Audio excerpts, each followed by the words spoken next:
Black Star Network is here. Hold no punches! I'm real revolutionary right now. Black power! Support this man, Black media. He makes sure that our stories are told.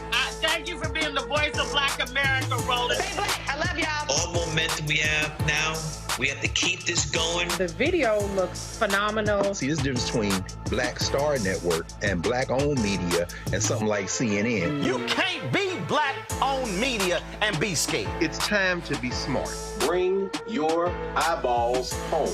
You dig?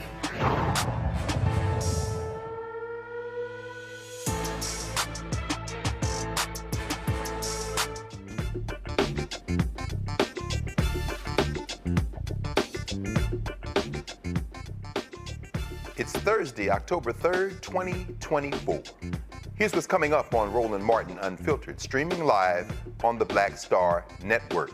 Looks like the jury has reached verdict for the 3 former Memphis police officers charged with violating Tyree Nichols' federal civil rights in a 2023 fatal beating that sparked national protests and calls for broad changes in policing. After a nearly month-long trial, jurors have informed the judge today, as we speak, that they have agreed on verdicts in the case against Tadarius Bean, Demetrius Haley, and Justin Smith. The parties and attorneys were reconvening, and the reveal, we're waiting on that live. We'll have that news for you as soon as we get it. Meanwhile, Vice President Kamala Harris will be speaking shortly in Ripon, Wisconsin, the birthplace of the GOP. She'll be with an interesting partner today. That will be, of course, Liz Cheney. We'll have that for you live shortly. That orange criminal will not leave the legal Haitian migrants alone. He's vowed to deport them all. You ask your friend Rudy Giuliani about that, friend. Ask what the Haitians in Brooklyn did to him after he had his police force beat up Patrick Dorismond. A judge sentenced a former Colorado County clerk to 9 years for the 2020 voting data scheme. Florida's Yes on 4, the amendment that will allow first and second trimester abortions or even later to protect the health of patients, is on November's ballot. We'll talk to one advocate about their push to get the 60% needed to approve the constitutional amendment. We'll also talk to a chief equity officer about how Project 2025 will affect your job. As you may be aware, October is Domestic Violence Awareness Month. We'll talk to Maryland State Attorney about how they are handling the spikes in family violence in Prince George's County. It's time to bring the funk on Roland Martin Unfiltered, streaming live on the Black Star Network. Let's go. He's got it. Whatever the miss, he's on it. Whatever it is, he's got the scoop, the fact, the find. And when it breaks, he's right on time and it's rolling. Best believe he's knowing. Putting it down from sports to news to politics. With entertainment just for kicks, he's rolling. It's on go, roll, y'all. It's Roland Martin, yeah. Rolling with Roland now. He's funk, he's fresh, he's real, the best, you know he's Roland Martin now.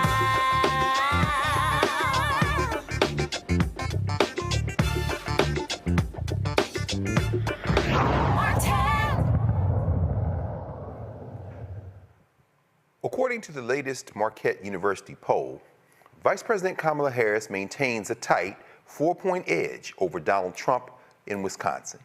We're waiting as we speak for the Vice President to speak soon in Ripon, Connecticut. We're going to go to our panel as we're waiting for the Tyree Nichols verdict. It's coming in as we speak. But before we go any further, we'll have a little commentary here on what we expect the current Vice President to say in Wisconsin. We're joined with our Thursday night panel, Kwame Jackson, who is a political strategist coming to us out of the City of Angels, Los Angeles, and Attorney Jade E. Mathis, Jade E. Mathis Esquire, a regular guest who is counsel in District Legal Group here in Washington, D.C. Jay, let's start with you. What are you expecting? Is this an unusual development, or what's going on here with this unusual partnership about to be debuted in Wisconsin? I think it is an unusual one, but it is one to finally, I guess, remind people and the people who aren't aware of it that the Republican Party is even tired, right? They're even tired of Trump's charades and shenanigans. And I think by former Representative Cheney and her father backing Vice President Kamala Harris, I think they're taking a stance, right? And I hope this is a stance that their party follows, that the Republican Party will follow. Yeah, I do too. Although it sends a little chill down my spine to think of Dick Cheney as somebody who's on the side of the angels, particularly given all the death and destruction they've caused in the world. I don't know, Kwame, if you're in the ear of the Democratic Party and the Vice President, I mean, strategically, how are you looking at this move? I think at this point, we have to take all allies as they come. Obviously, I am not a Dick Cheney fan. He has the moniker of Darth Vader for a reason. And, you know, he led the dark arts in the Bush White House. But to have him come aboard, to have his daughter, Liz Cheney, come aboard, to have others of the Republican ilk come aboard, particularly those who have served in the Trump White House, who can speak directly to working with him and to say that he's unfit, to say that he's not really ready to meet the challenge of a second term or a second election, and to make sure America knows why. I think it's important to have those voices in the room. I think it goes back to the quote from the DNC. I was there in Chicago, and the congressman who stared from the Trump White House that, you know, you're not a Democrat because you vote for Trump, you're a patriot. And so I think that's the Republican view that they can always think of and they can kind of hold close to and still come be part of this larger tent party. That's interesting that you frame it that way clearly, and that they're framing it that way. This discussion and this debate over patriotism, and for the Democrats to do this at this juncture is very interesting, to kind of try to seize that. Jay, you know, this hasn't been well contested ground for quite some time. People who are traditionally Rust Belt Democrats have been migrating to the Republican Party for quite some time, voting against their class interests. We see what's going on with the longshore people and the strike on the East Coast and in the Gulf states. You know, this question of patriotism that Kwame raises, and this struggle to define what it means to put country over party, is there some possible ground that the Vice President can gain with the patriotism message? And how does today's event maybe help, as Kwame has kind of laid out there, advance this narrative that the Democrats seem to be relaxing into after, who knows, maybe 2 generations?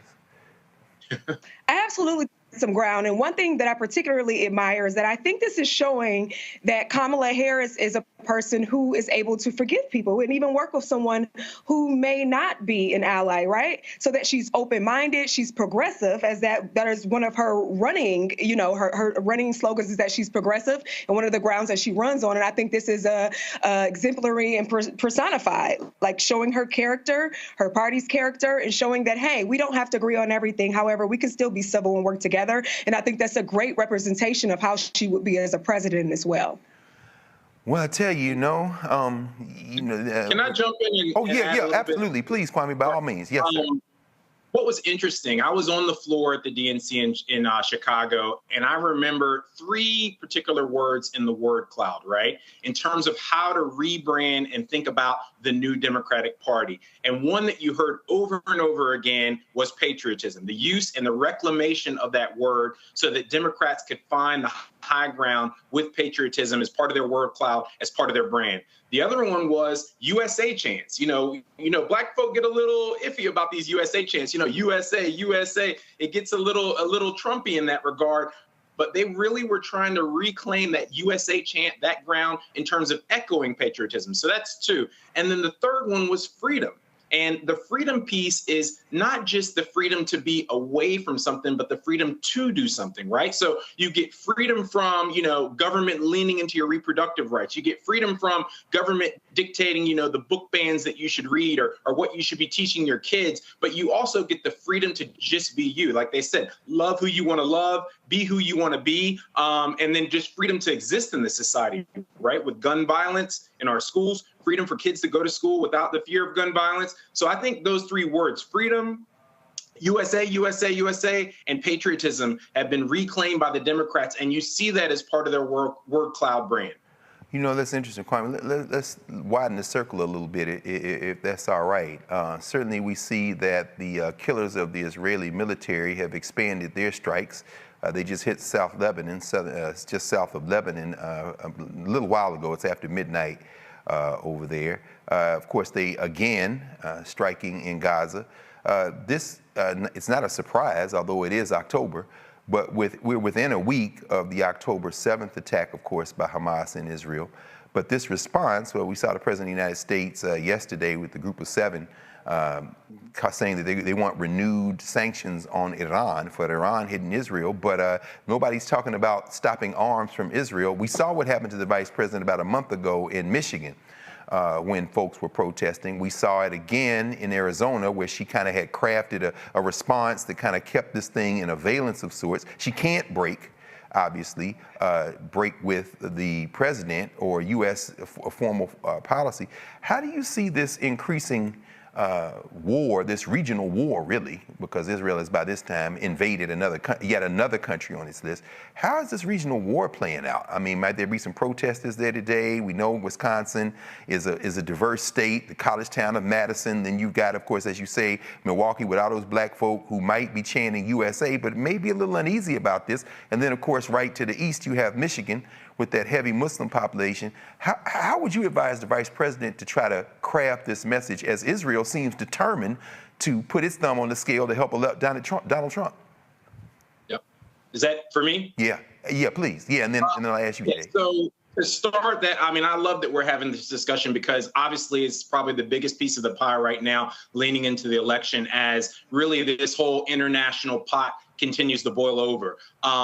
I think the vice president is in a very precarious position. She has to thread a very surgical needle between keeping support from Arab Americans, Palestinian Americans, the folks in Dearborn in Michigan, a key swing state, that large Arab population, and then also obviously support of our longtime ally Israel, as well as domestic Jewish populations and voters. And so she has to thread that needle, and it's very difficult because obviously we're not going to let Israel just hang in the wind and, defend themselves. But at the same time, I was speaking with a friend of mine and I said, this is an analogy of someone at school, right? You're a kid at school and you go and you decide, I'm going to fight the bully. I'm Israel. I'm going to fight the bully. So I go and I punch the bully in the mouth, which is Iran.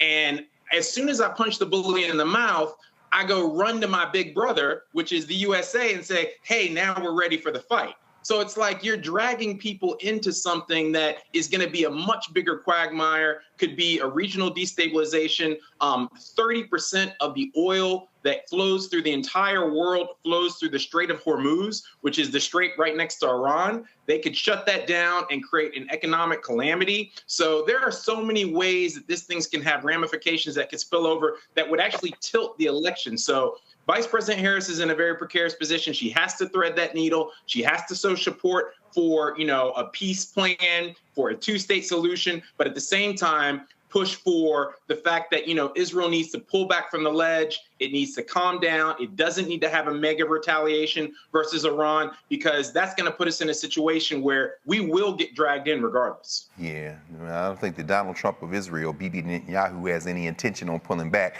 He's trying to stay out of jail. And when you start talking about ethno-nationalism, all bets are off. So Yep. Jade, any thoughts on this?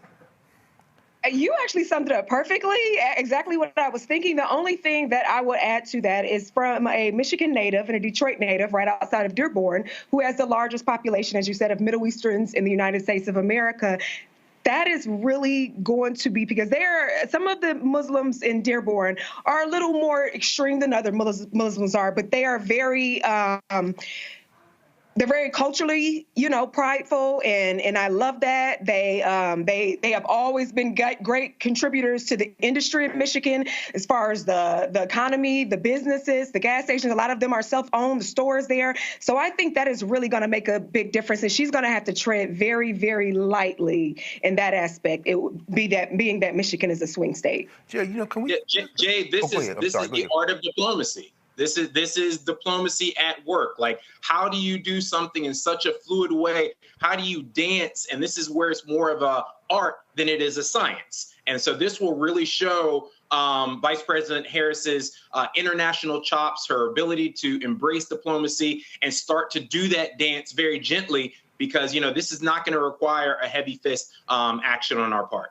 Indeed, and we'll pick this up after the break. Jade, I might want to ask you about those people in the Nation of Islam, because we know that's Temple number 1 in Detroit, and there are a lot of black Muslims in Detroit. So I'm going to ask about that kind of, because I don't think that's ever been discussed anywhere. We need to talk about that. But we will be back shortly. This is Roland Martin Unfiltered on the Black Star Network, and we'll be back in a moment after the break. He told us who he was. Should abortion be punished?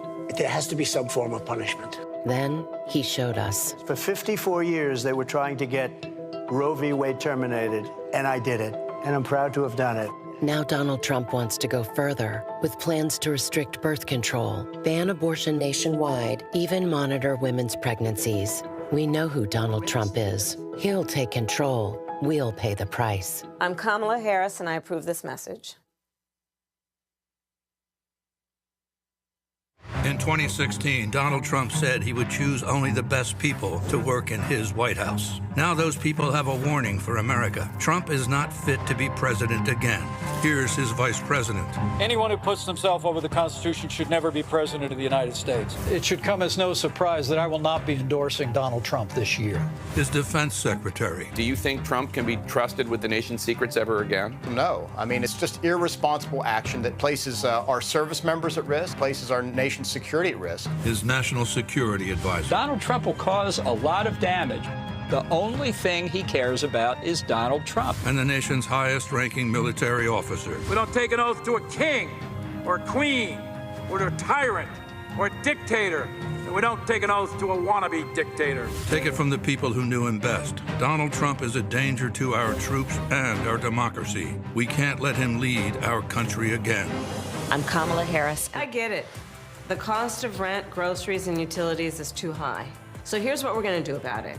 We will lower housing costs by building more homes and crack down on landlords who are charging too much. We will lower your food and grocery bills by going after price gougers who are keeping the cost of everyday goods too high. I'm Kamala Harris, and I approve this message because you work hard for your paycheck. You should get to keep more of it. As president, I'll make that my top priority.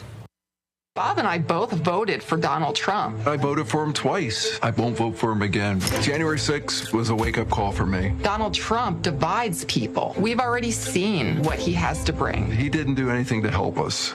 Kamala Harris, she cares about the American people. I think she's got the wherewithal to make a difference. I've never voted for a Democrat. Yes, we're both lifelong Republicans. The choice is very simple. I'm voting for Kamala. I am voting for Kamala Harris. IVF is a miracle for us because it allowed us to have our family.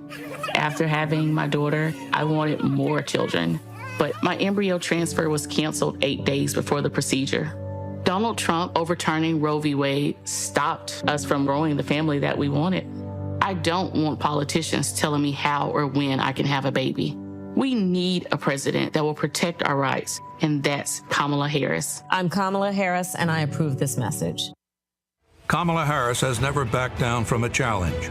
She put cartel members and drug traffickers behind bars, and she will secure our border. Here's her plan. Hire thousands more border agents, enforce the law and step up technology, and stop fentanyl smuggling and human trafficking. We need a leader with a real plan to fix the border, and that's Kamala Harris. I'm Kamala Harris, and I approve this message. Here's a 78-year-old billionaire who has not stopped whining about his problems. Oh, she had a big crowd. Oh, the crowd. This weird obsession with crowd sizes. It just goes on and on and on.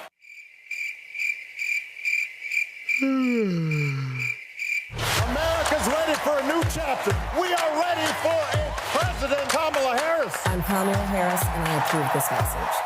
I am Tommy Davidson. I play Oscar on Proud Family, Louder and Prouder. Right now, I'm rolling with Roland Martin, unfiltered, uncut, unplugged, and undamn believable. You hear me?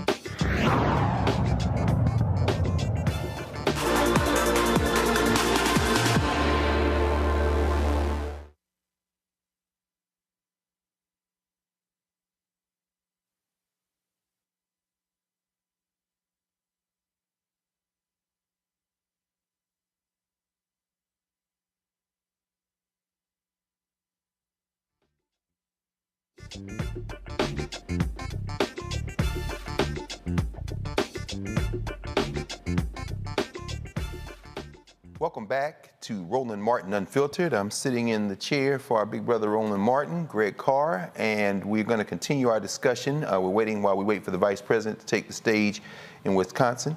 At the same time, I think we're also waiting on the verdict in the Tyree Nichols case. We might be joined in a moment by the man himself, Roland Martin. We'll have some breaking news, and as soon as we get that verdict, we will communicate it with you. Jay, before we left, oh, wait, okay, here we go. We got our brother hooked up live from Montgomery, Alabama, Roland Martin.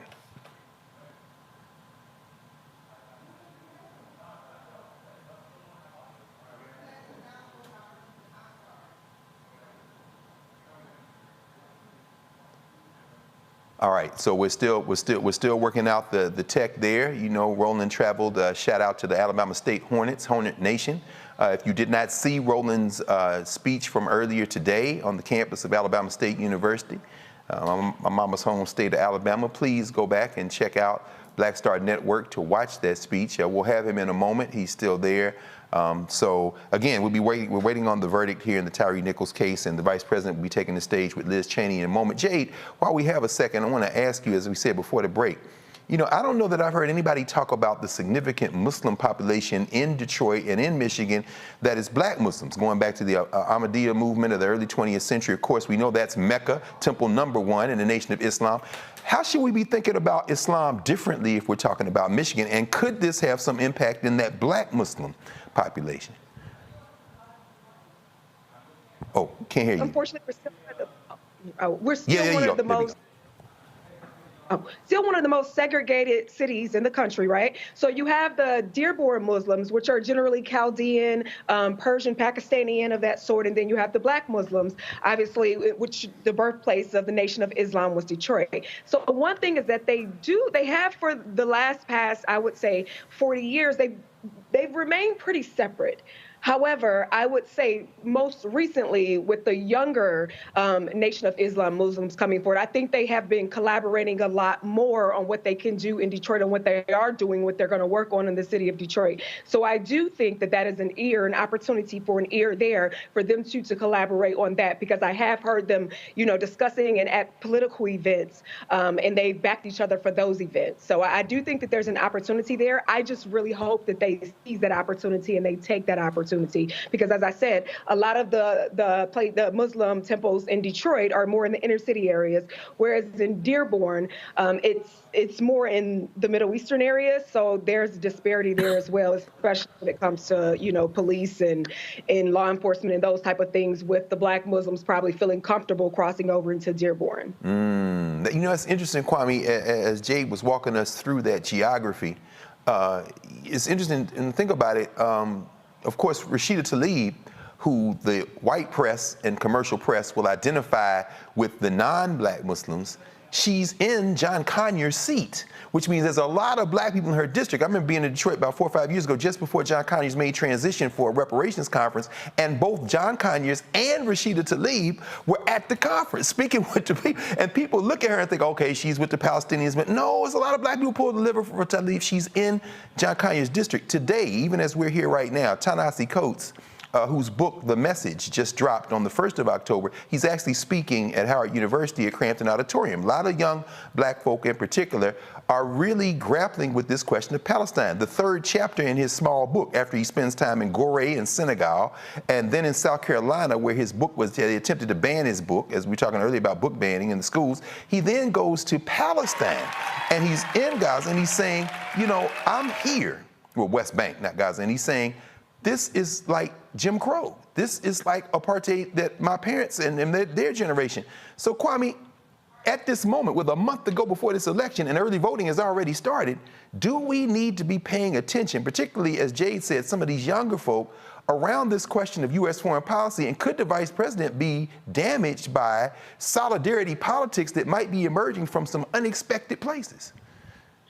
You know, Jade made a great point. She actually schooled me. I did not know that the birthplace of the Black Muslim movement was Detroit. So that's great information for me. So I want to thank you for that. And then number two, the fact that, you know, the Muslim population is diverse. I mean, you have Sunni versus Shia, which is one of the fundamental divides between the Saudi Arabian Sunni population, 85% of all Muslims worldwide, and 15%, which are Shia, which is the Iran-backed faction within the Muslim delegation. And so what happens is there are so many kind of pockets and fissure points within the Muslim community that we have to be really wary of how we try to put them all in one box. I also was not aware that Rashida Tlaib sat in John Conyers' seat. You know, shout out to John Conyers, my Kappa man, and all his great service and what he did in the government. Yes, and I had to do that for Roland. But I did not know that she sat in his seat. So she also has to thread the needle carefully between the Black Muslim population and the Black supporters of her seat,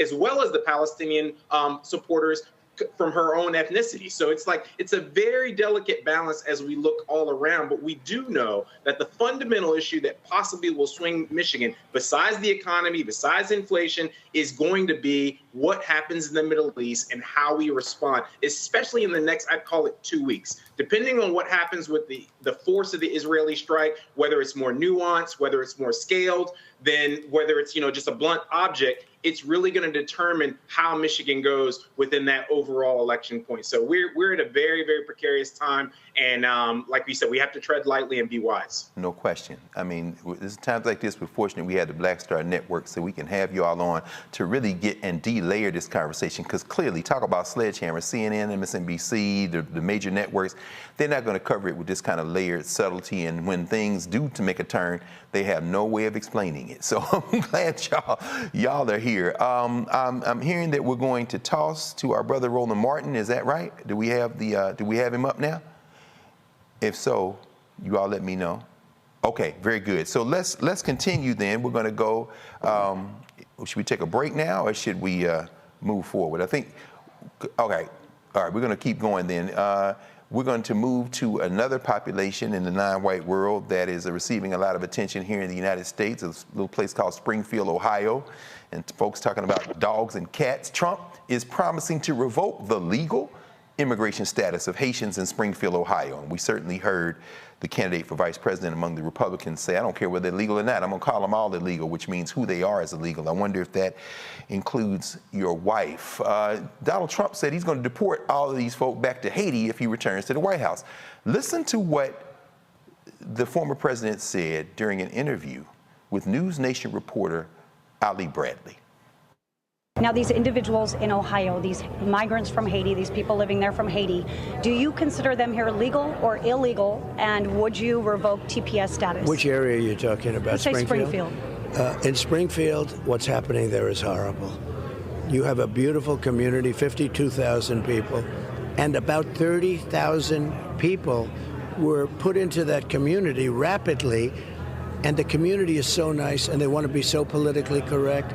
You have to remove the people. You cannot destroy, we cannot destroy our country.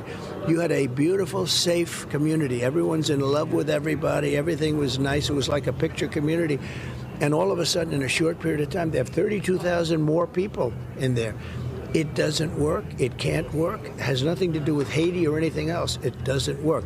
You have to remove the people, and you have to bring them back to their own country. They are, in my opinion, it's not legal. It's not legal for anybody to do. It's not even on a human basis. It's not acceptable to the people that are there, and certainly to the people that are in Springfield. Okay, we'll come back to Donald Trump in a moment. Meanwhile, live from Montgomery, Alabama, Roland Martin. All right, Greg, I think you actually have tossed to me. Just want to make sure we're straight. Want to make sure you guys are getting my audio. Kara, okay, good. All right, cool. All right, so Greg, let me walk you through this here. First of all, crazy busy news day. Shortly, Vice President Kamala Harris will be speaking in Wisconsin with former Congresswoman Liz Cheney. We're going to be carrying that live. But let's talk about the Tyree Nichols case. The 3 cops who were on trial for the vicious beating death of Tyree Nichols. A mixed verdict coming out of Memphis. For Tadarius Bean, Count 1, deprivation of rights under color of law, excessive force and failure to intervene. He was found not guilty. The lesser involving bodily injury, also found not guilty. Count 2, deprivation of rights under color of the law, deliberate indifference, and the lesser involving bodily injury, found not guilty. But he also found not guilty on count 3, conspiracy to witness tamper. But Chidera is being found guilty on count 4, obstruction of justice, witness tampering. Demetrius Haley, count 1, not guilty. Deprivation of rights under color of the law, excessive force and failure to intervene. Lesser involving bodily injury, guilty. Count 2, not guilty. Lesser involving bodily injury, found guilty. Count 3, guilty. Count 4, guilty. Justin Smith, count 1, which was the deprivation of rights under the color of law, he was found not guilty. Count 2, not guilty. Count 3, not guilty. Count 4, obstruction of justice, witness tampering, he was found guilty. Now remember, 3 other officers actually pled guilty. These 3 chose to go to trial, and so a mixed verdict from the Department of Justice, where they were found not guilty on several charges. But again, all 3 officers who did go to trial in this case have been found guilty on at least 1 charge. They've been taken into custody by the U.S. Marshals, and the judge has set their sentencing for January 22nd. Of course, this case has gotten lots of attention all across the country, because when that video was released, it just spurred all sorts of anger. And I'll tell you, I remember we were live, and when that video dropped, that was actually the most live viewers we've ever had watch this show. When that video dropped at 7 p.m., and then the next 30 minutes, our numbers went up almost up to 30,000 people watching live at one time. And so lots of attention surrounding this case. And so the question is, will the feds choose to retry on the other charges? Not sure. We'll hear from the Civil Rights Division of the Department of Justice on that. But as I said earlier, 3 former Memphis police officers who did plead guilty. Then you have, and some of them testified in this trial. Then you have these 3 officers who chose to go to trial, and every single one of these officers have been found guilty on at least 1 particular charge. And so we will, of course, will be waiting to hear from the family of Tyree Nichols. The attorney is Ben Crump, and so I'm sure they'll be speaking once they leave the courtroom. And so we will try to have that for you. And again, of course, the vice president will be speaking live, so we're carrying that as well. So quite the busy news day. So Greg, I'm going to toss it back to you as I leave Montgomery. Spoke to Alabama State, to the students here for their homecoming and about voting, and then heading out to catch a flight back to D.C. And so back to you, the Black Star Network. Okay. Thank you, brother. Again, Roland Martin breaking the news of at least a mixed verdict coming out of Memphis. Tadarius Bean, Demetrius Haley, and Justin Smith, 3 police officers among the group charged with the killing of Tyree Nichols. So we're going to, wait, I'm sorry, I'm getting the message in now. Okay, very good. Very good. So let's get some. I know this is real time in terms of reaction, but Jade, any thoughts on what we're hearing now out of Memphis? As a former prosecutor and a current civil rights attorney, this honestly almost brought me to tears. While Roland was talking, I had to fight back the tears. And this is a prime example of that. The jury, the jury makes the final determination. It doesn't mean that it's right all the time and it's an educated one and that there's a fair and neutral jury. So when that happens, it's just so disheartening. Even after watching the tape, and I'm sure they've been shown the tape and heard all the facts, they still decided this. And what's really disturbing to me is that they were found guilty of the lesser offenses, witness tampering, obstruction of justice. I can't imagine that it would be, I don't know if they're going to serve any jail time for those. And if they do, it's probably going to be very, very minimal jail time for those convictions. Also, I'm hoping that the DOJ continues the civil rights investigation into this, because I think that's the only way the family is going to have any type of true justice, is if they consider their investigation into this and they are able to sway the decision based on that and hold those officers accountable. Thank you, Jade, and thank you for that particular insight, given your experience. We're going to go back now to Memphis because the family of Tyree Wright is speaking. So let's go live to Memphis and hear what the family has to say. Our family, I think the federal government, they really worked very hard to thank God for watching over us and for our families.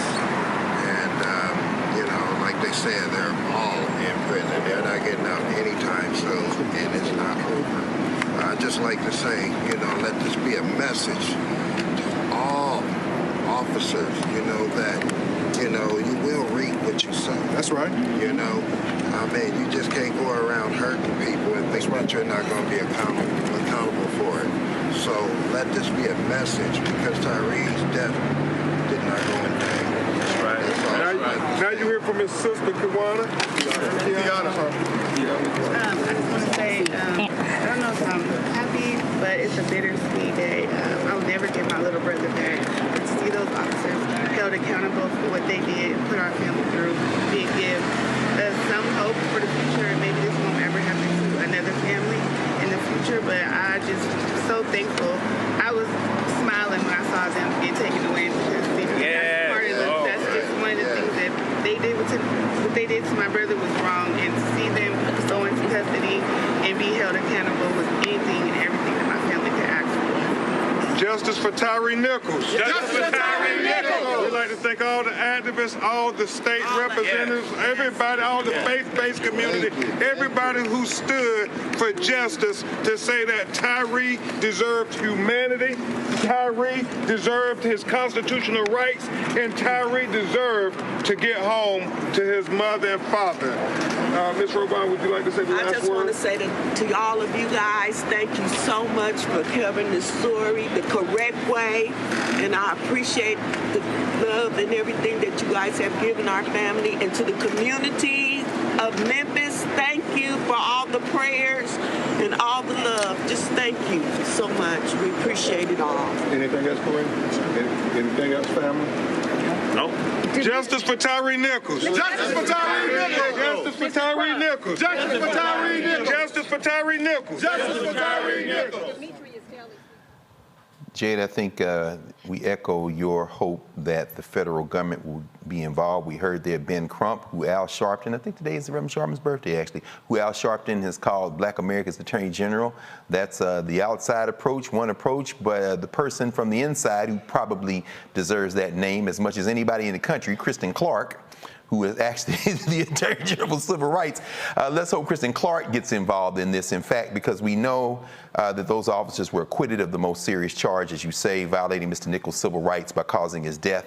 So, federal witness tampering, yeah, it's something, but as you just walked us through, it ain't what we wanted. And so I'm sure you faced many of those juries over the years, and you know how unpredictable they can be. Kwame, any thoughts on what we are seeing right now and this verdict in the wake of it? Any thoughts about what we're seeing in real time tonight? I'm going to echo Jade, and I'm going to say that this breaks my heart. This is a repetitive course, and I want to share some names from that repetitive course. Rodney King. Rodney King, when I was a high school senior, I spoke out as part of the Charlotte Observer and my Charlotte High School about Rodney King and what it meant to me as a young 16, 17-year-old man. Eric Garner. Eric Garner, I was a New Yorker when that happened. I met Eric Garner's mother. It started the I Can't Breathe movement. And then finally, George Floyd. George Floyd, we all know what that meant to the world, the beginning of a much broader global Black Lives Matter movement. But I think about that term, I think about Black Lives Matter, and I'm asking myself, how many sacrificial lambs will it take for our lives to matter, for our lives to be equal? And here we are with Tyree Nichols, once again, someone else who's been brought to the altar, been sacrificed, unfortunately, this time at the hands of African-American officers, which also breaks my heart. And it makes me say that even though they were African-American officers, they still saw him in that same light. We always talked about, this is a racial lens for people to see people and say, okay, they're going to be equal in my humanity because I'm Black or because I'm white or because of community policing and having faces in your community that look like you and understand your experience. But this is doubly heartbreaking because these officers were Black. They were people who are supposed to understand our experience. They were people who were doing community policing. And I think that this just makes me boil because it just shows once again that we get a kernel of justice. We get the scraps that are left at the table. We get the minimal charge. When will our lives matter at the same level that anyone else's lives matter, when you can see point blank evidence on a tape that is irrefutable? And that just breaks my heart to see this happen with all these different names and this chorus of Black lives that frankly just don't matter. Absolutely. Another name added. Oh yeah, please jump, please, Jay, by all means. Yeah, I did want to add that I think the notion some people are looking at here is that something is better than nothing. But to me, that's not a notion, right? I need it to be the right thing. I need it to be the extreme. And the reason I'm probably a little bit more emotional is because I represent the family of Justin Robinson, the young man in D.C. who was a violence interrupter who was murdered and shot 10 times while sleeping in a vehicle at a McDonald's here. And we can't even, the family and as their council representation, we have not heard anything from anyone in the city. We have not heard any apologies. The mayor's office, my condolences. He actually worked for the Office of Attorney General. So when you see instances like that, I also represent the family of Delano Martin, the 17-year-old who was shot in the back 6 times by Park Police 2 years ago. We have not heard anything from them either. The DOJ, they're opening up investigation. We have not heard anyone get back to us with that. So I think something better than nothing, I don't want to hear that notion. I think long as officers know, hey, they may be able to hold me accountable of something, but not to the extreme, I'll get out of jail or I won't go to jail, or I can just go somewhere else, right? After this time is up, I can just and go somewhere else and work for another municipality. Yes. No one would know. That's why something better than nothing, that notion, it does not work. No question. It does not work. And we're going to come back to this again, this DEI approach to Black politics. We don't care if it's a Black mayor, if you can't do anything about it. We're going to come back, Jade and Kwame. The vice president is now taking the stage in Wisconsin. We're going to go immediately to Kamala Harris, Vice President of the United States. Can we hear it for Liz Cheney?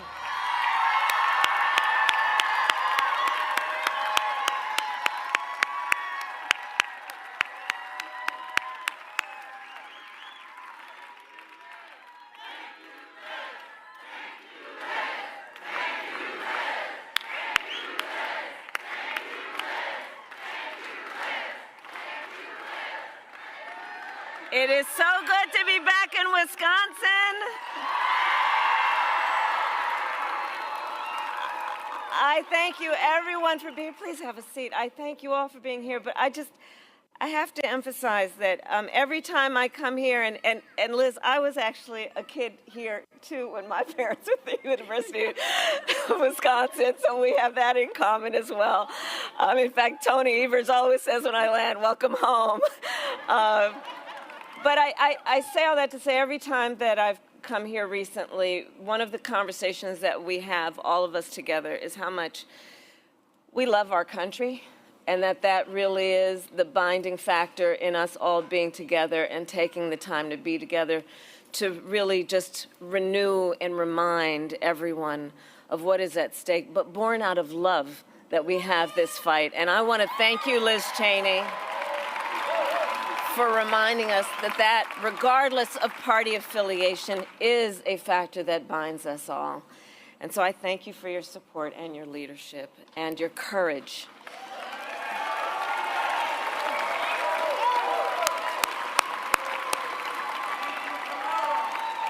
I also want to thank all the other great leaders who are with us today. Governor Tony Evers, where is he?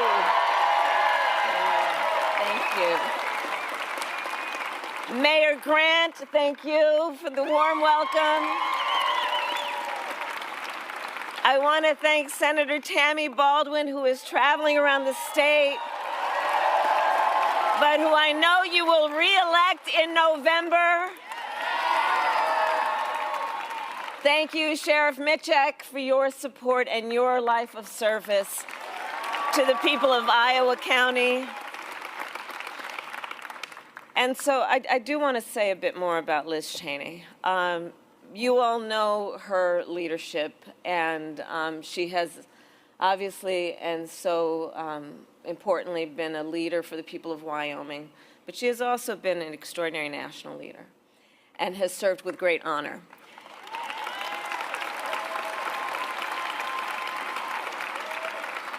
And she not only, as she has talked today, recognizes that character is among the most important attributes of leadership, but she also personifies that attribute.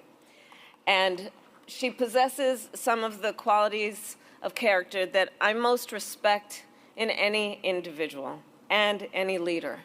Courage, especially at a moment like this, where there are so many powerful forces that have been intent on trying to demean and belittle and make people afraid.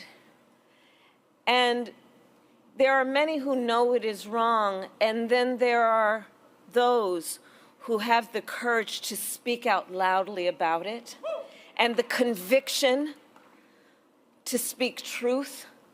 And, you know, it is so admirable when anyone does it, and especially when it is difficult to do in an environment such as this. But Liz Cheney really is a leader who puts country above party and above self, a true patriot, and it is my profound honor to have your support.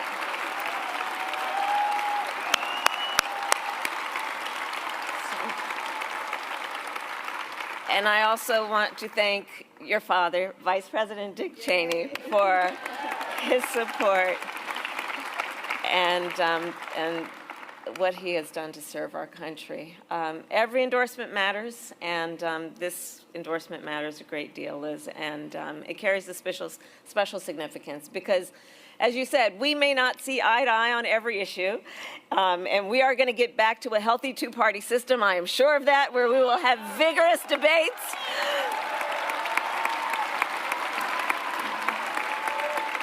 And as you said, you may not have supported a Democrat for president before, but as you have also said, we both love our country and we revere our democratic ideals. And we both also believe in the nobility of public service. And we know that our oath to uphold the Constitution of the United States of America is a sacred oath, an oath that must be honored and must never be violated.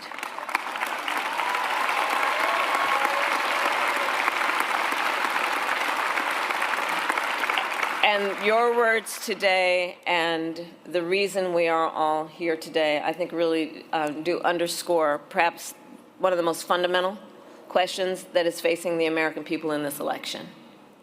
Who will obey that oath? Who will abide by the oath to preserve, protect, and defend the Constitution of the United States of America? I have had the privilege. Thank you. Thank you. Thank you. Thank you. Thank you. Thank you. And I have sworn an oath to uphold the Constitution 6 times in my career, including as Vice President, as a United States Senator, and as the top law enforcement officer of the largest state in our country. Responsible for upholding and enforcing the laws of the state and the laws of the United States was the work I did.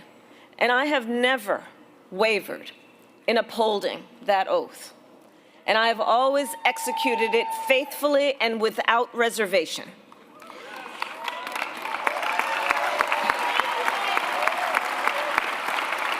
And therein lies the profound difference between Donald Trump and me.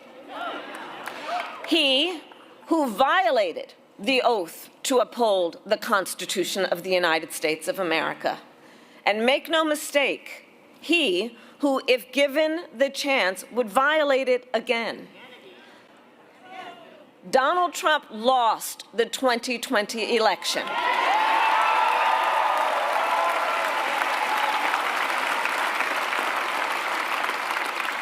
And as you have heard and know, he refused to accept the will of the people and the results of an election that was free and fair.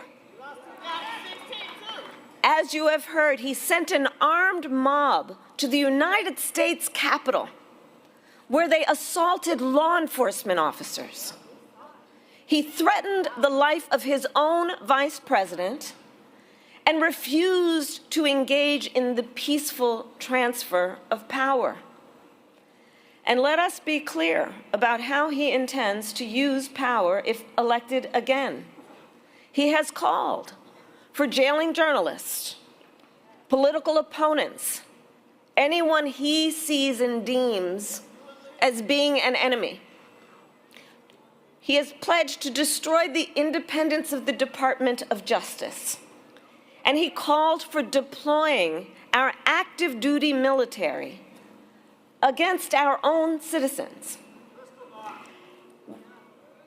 Well, I believe you and my running mates both.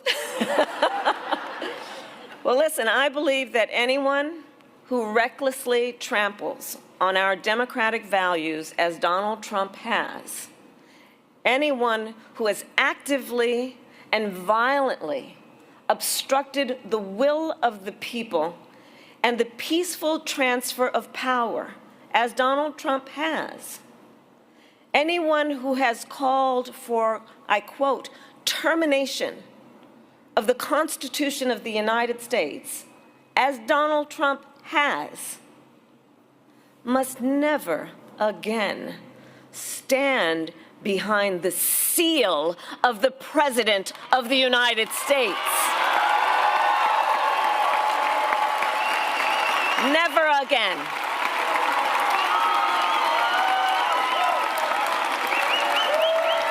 Never again.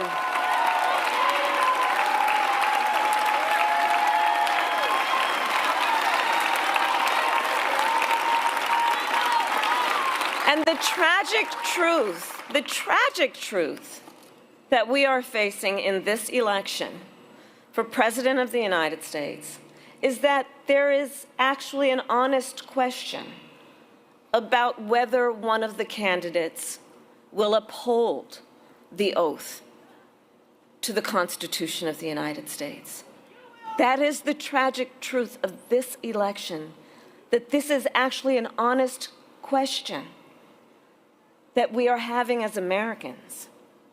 And I know the vast majority of us agree that upholding the Constitution must be a basic requirement we expect of anyone seeking the highest office in the land. I know the vast majority of us, regardless of your political party, agree we must hold sacred America's fundamental principles, from the rule of law to free and fair elections to the peaceful transfer of power.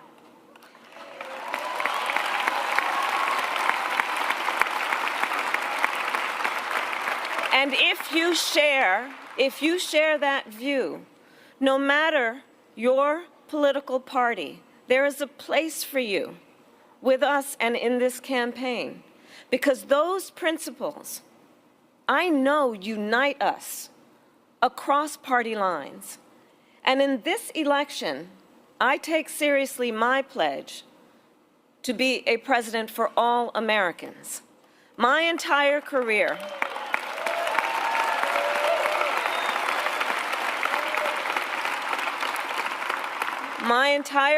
I've only had one client, the people. And when I say that, I mean all the people. Not just those who share my party affiliation. Through all my decades in law enforcement, I never asked a victim or a witness, are you a Republican or a Democrat? The only question I ever asked was, are you okay? And that is the kind of president we deserve, and I pledge to you that is the kind of president I will be.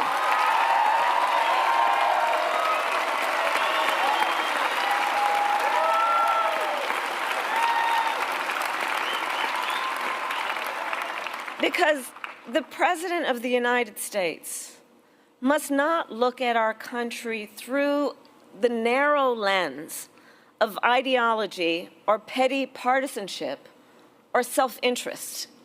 The President of the United States must not look at our country as an instrument for their own ambitions.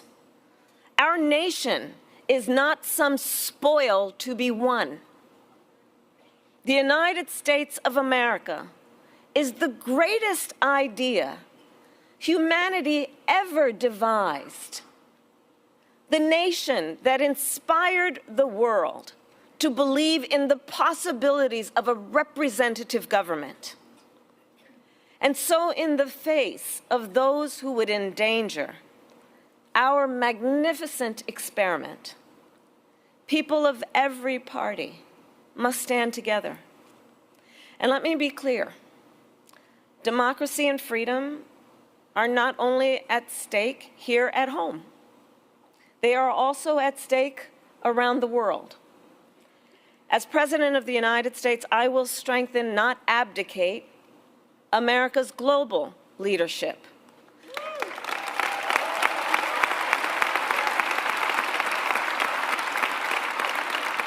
Last week, I met with Ukraine's President Zelensky.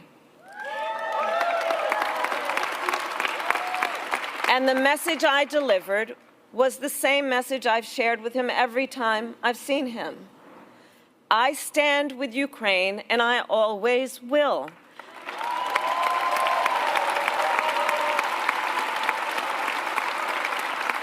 And I told him, as I have before, I want Ukraine to prevail. By contrast, in our debate, Donald Trump couldn't even bring himself to say he wanted Ukraine to win the war. Couldn't even bring himself to say that. A war that Putin, a brutal dictator, launched against a free and independent people. Trump wants to force Ukraine to give up its sovereign territory, a bedrock principle upon which we stand and fight for. And you know who else wants them to give up their sovereign? Absolutely, territory? Putin. Putin. And that's not a plan for peace. It's a plan for surrender. Well, I believe that in the global struggle between tyranny and democracy, the President of the United States must always be on the side of freedom.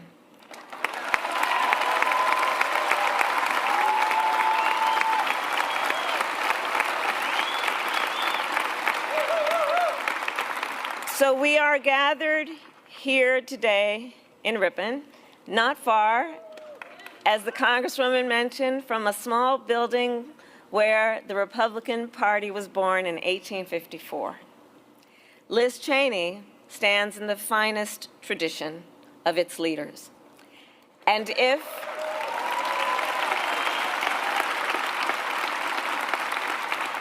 if people across Wisconsin and our nation are willing to do what Liz is doing, to stand up for the rule of law, for our democratic ideals, and the Constitution of the United States, then together I know we can chart a new way forward, not as members of any one party, but as Americans.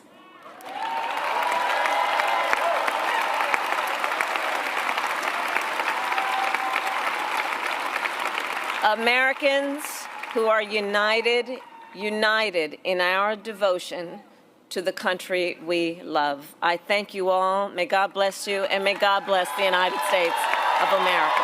Thank you all. Thank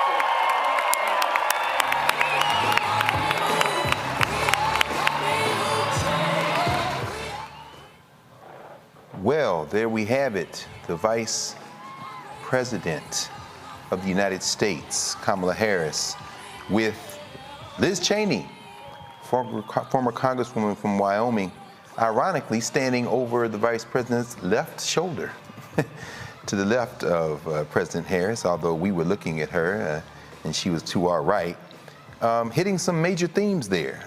Defense of the Constitution, defense of active duty military, standing with the, and saying that no one who would violate the Constitution should ever stand again behind the seal of the President of the United States, saying there should be a president for all Americans, talking about our magnificent experience and defending democracy and freedom, not just in the United States, but abroad. with interesting choice there, standing with Ukraine, but not one mention of the regional war that the killers of the Israeli Defense Force have expanded even as we speak. Praising Liz Cheney for standing in the finest of the GOP tradition. It sounds like something that Byron Donalds or Wesley Hunt or some of those blackface MAGA boys might say. That's something I'm very familiar. You heard Mike Steele used to say back in the day before he saw the light and backed away from the ledge that those two brothers have jumped over with both feet. Talked about peaceful transfer of power, free and fair elections, check your voter registration, early voting has already started. So much to unpack there and so many convergences there. Kwame, brother, I mean, as a person who has been involved in politics for so long and has seen a lot of this stuff up close, I mean, Liz Cheney standing over Kamala Harris's left shoulder, and she gives a speech that, as you said, is claiming that P word. What do you make of the speech that we just heard from the Vice President of the United States in that battleground state? Well, Dr. Carr, I'm choking up on the bat, and I'm watching that baseball come down. I'm going to try to take my swing at it and hit it out the park. Yes, sir. It is a lot right now. There's a curveball coming in at about 90 miles an hour. Yes, sir. I think that the way you framed it speaks a lot to the optics, right? Let's talk about the stagecraft and the optics of this announcement. It actually reminded me of something. I was taking notes all during this. The fact that that is the birthplace of the Republican Party in 1854 in Ripon, Wisconsin, that is a sort of a homegoing. It is a homecoming of sorts for the Republican Party. So they're trying to basically say, we want to have that homecoming, but we also want a refresh.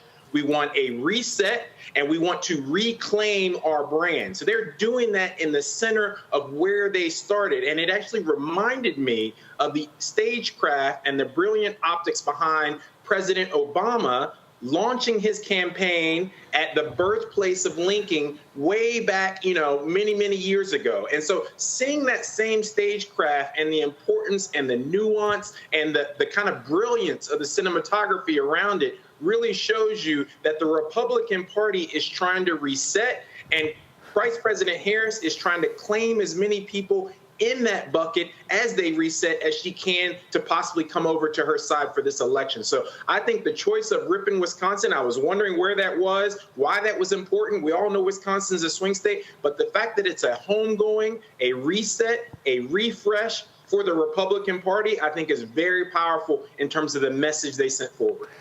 Yeah, brother, I tell you, it's definitely a reset for part of the Republican Party, but it seems like the cancer that is MAGA has metastasized and claimed a great deal of that party. Jade, before the Vice President took the stage, you had led us through a litany, and I'm glad that you mentioned those D.C. cases, even as a black mayor sits here in Washington, D.C., doing nothing when it comes to our people, at least as it relates to state violence against black bodies. And as Kwame mentioned, Gwen Carr, I remember when she came to Howard and talked about her son. At that time, I think there was really a beginning, sadly, of this Mothers of the Movement work. Sabrina Fulton, of course, who we remember from Trayvon Martin's mother, and Tracy Martin Sr., Leslie McSpadden, Mike Brown's mother, and Mike Brown Sr., Rovon Wells, we just heard from, which of course led you into the conversation that we had with Rodney Wells by her side, Brother Nichols' father. As you were talking, Jade, though, through this question of having to defend black folk who seem defenseless against state violence, the police, listening to the Vice President there in this volatile time when that part of the Republican Party that has not backed away from the open racism and the support for state violence. In fact, doubling and quadrupling down on it, as we saw Donald Trump talking crazy about black people in Springfield, Ohio. How do you make sense of what we've seen? And in this kind of, I guess it's kind of a safe move for the Vice President. I mean, to claim patriotism as such.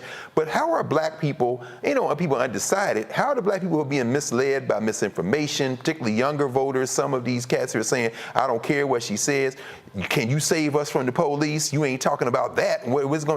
How are we going to talk to them? What would you say to young people looking at that, or anyone looking at that and saying, I hear what you're saying, but I'm not saluting the flag, and I don't give a damn about and you can't stop the policeman, and I got a mayor who won't do anything for me now, so why in the hell would I vote for you? I hate to ask you that question, Jay, but I mean, How would you work through what we just saw today, and where does that fit in terms of this very close election and those who might still be like, I might sit this one out because I don't see how this helps me in my life? Absolutely. I think a lot of the viewers who look similar to us, I think a lot of them are like, what about me? Or where do I fit in at that? Or like you said, what relevance is that to me? And I did note that the audience, they look like Cheney. They really did. They looked like they were in Wisconsin. So I did not see much representation on that stage, and I would have liked, I think it was a lost and a missed opportunity for her to say some of the things that she was going to work on for particular communities. It doesn't just have to be African Americans, right? It could be those in the underrepresented communities or ones who are targeted particularly by violence and law enforcement violence. I just think it was like, what does this have to do with me? What am I going to get from this? And I do like that she talked about character, because the first thing that came to my head, and that was that, we're not judged by the skin of our, the color of our skin, but by the content of our character. Yes. So that is what came to mind for me. However, when I look back at the audience and when they flashed us that, I thought to myself again, what does this have to do, or what does this have to do with real life situations and circumstances? What can we take away from that? Our community members who are at the highest threat, what do we take away from that, from what you're saying now? Yeah. Like, how does that benefit us in any way? So I absolutely, yeah. Yeah, no, seriously. Yeah, go ahead, Kwame, please. Yeah, please weigh in on this. It's important. Yeah, I think it's important to point out that Wisconsin is a state that is much whiter than the average state, right? So their population obviously skews towards older folks. It skews to more, the white population. We look at the race that Mandela Barnes, initiated to become a U.S. Senator there, and how close he came. But the audience that he's speaking to, and the audience that Vice President Harris is speaking to, is that rural white audience, especially outside of Milwaukee. And we look at, some of the dairy farms and the other rural areas in the state. So that audience is representative of the voters that she needs to cleave away on the margin to actually win that state. So I'm not saying that we take Milwaukee for granted. I'm not saying we take black voters for granted. I think Dr. Carr made a valid argument about how we speak to brothers who are facing that type of, systemic policing and racism. But at the same time, I think she really has to focus on the fact that, the voters that I need are those folks in that audience, and they are those, clones of Cheney that might just be a little bit to her left, that hopefully will take a chance and join the vice president's community of voters to hopefully get her over the line. It's kind of like step one, we need to secure Wisconsin and that base. And then step two, I think we can focus on some of those broader issues within the urban community. But we can't do any of that if she doesn't win. No, absolutely. Roland is constantly reminding us of that vote total in the Mandela Barnes race. And had there been just a few more black folk in Milwaukee that had come out, he'd be sitting in the United States Senate. And of course, that was before they tightened up all these voter suppression tricks that they're trying to put in place before the 5th of November. I mean, this is, anybody saying they know that what's going to happen in the outcome of this race is lying. Because I tell you right now, y'all been saying this over and over again tonight, threading this needle, and there's no doubt. Well, we've only been here for about an hour, and we have covered the full range, including the breaking news from Memphis on the Tyree Nichols verdict. We're going to take a break here, and in a moment we'll come back and we're going to discuss some more of the stories that we teased at the beginning of the hour. You're here on the Black Star Network with Roland Martin Unfiltered. Back in a moment. He told us who he was. Should abortion be punished?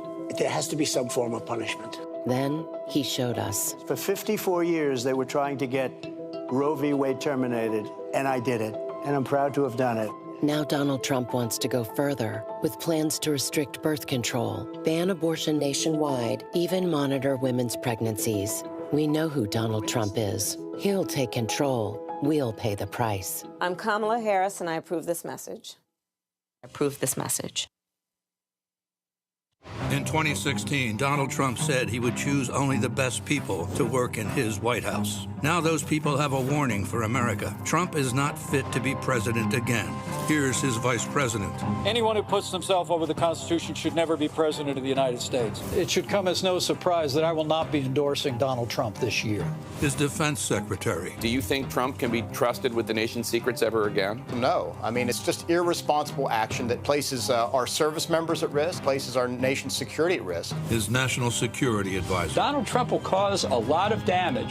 The only thing he cares about is Donald Trump. And the nation's highest-ranking military officer. We don't take an oath to a king or a queen or to a tyrant or a dictator. And we don't take an oath to a wannabe dictator. Take it from the people who knew him best. Donald Trump is a danger to our troops and our democracy. We can't let him lead our country again.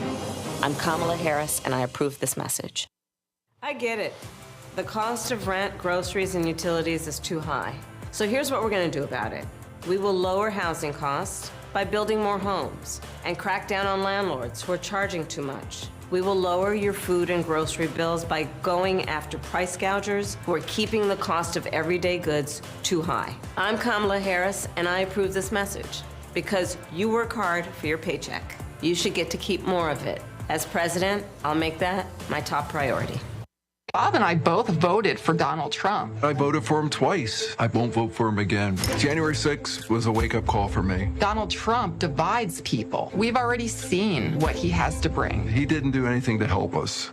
Kamala Harris, she cares about the American people. I think she's got the wherewithal to make a difference. I've never voted for a Democrat. Yes, we're both lifelong Republicans. The choice is very simple. I'm voting for Kamala. I am voting for Kamala Harris.